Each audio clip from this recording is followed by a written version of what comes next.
Today, we're diving into a really fascinating argument. What if one of the oldest and, let's be honest, strangest legal codes in the Bible isn't just a historical relic? What if it's actually a blueprint for justice that still has something to say to us today? Okay, so let's get right into it. We're exploring Exodus chapters 21 through 23. This section is often called the Book of the Covenant, and it's one of the very first big, detailed law codes that you find in the entire biblical story. Now, when you first read these laws, they can feel, well, bizarre. They just seem totally irrelevant to our world. I mean, they talk about what to do if your ox gores someone to death.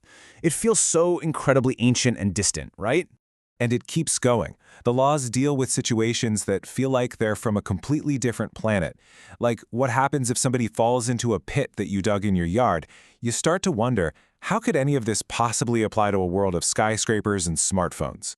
And then, we get to the really tough stuff. The text talks about social structures like slavery, which are, for us, deeply troubling and morally wrong. It forces you to ask a really hard question. What, if anything, can we possibly learn from laws like these? So this all brings us to the core question.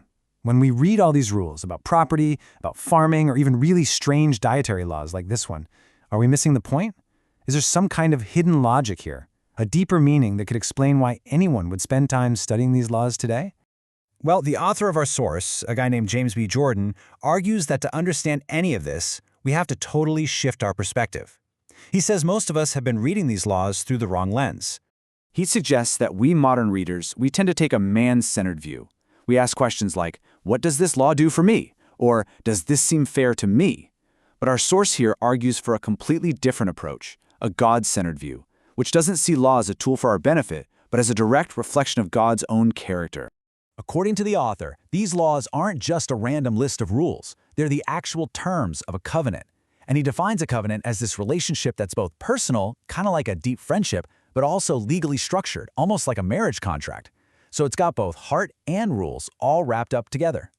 Jordan also brings up this really cool concept he calls multiple equity. Okay, stick with me here. The idea is that a single, super specific law, like one that says you shouldn't muzzle an ox while it's working, actually contains a much broader principle. And you can see this in the New Testament where that exact same law is applied to the idea that a pastor should be paid for his work. So you have one specific rule, but it has multiple, far-reaching applications.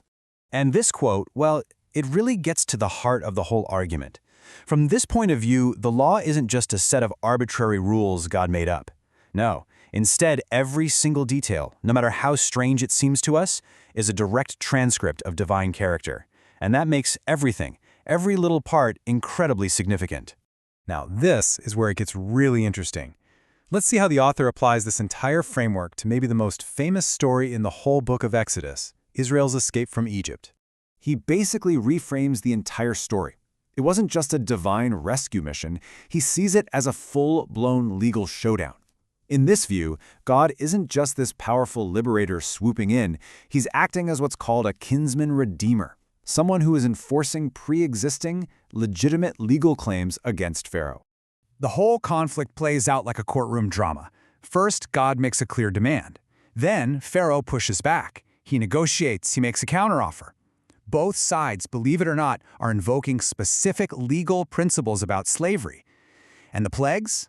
Well, in this interpretation, they're the escalating legal judgments for breaking the law. For example, remember when Pharaoh finally caves a little and says, okay, fine, only the Israelite men can go worship? Jordan argues he's not just being difficult, he's actually making a legal move. He's invoking a specific law that said if a master gives a wife to his slave, that wife and any children belong to the master. He's making a legal claim over the families. But God's position in this view is that Pharaoh's claim is totally bogus. See, Israel didn't start as a slave who was given a family. They entered Egypt as a free family who were then illegally enslaved. And according to the law, that makes Pharaoh guilty of man-stealing, which wasn't just a minor offense. It was a crime punishable by death. So you can see how this all works in one specific case. But how does the author argue that this builds out into a comprehensive system for an entire society? Well, the author argues that the structure of these laws isn't random at all. Just look at what comes first. Laws about slavery. The argument is that this is absolutely intentional. because these are the very laws that form the legal basis for Israel's own story of redemption. From this perspective, the entire legal code is grounded in that first great act of liberation. So this whole code, from top to bottom, is presented as a complete blueprint for a society. It's a design for how a community should function if it wants to align itself with the character of God.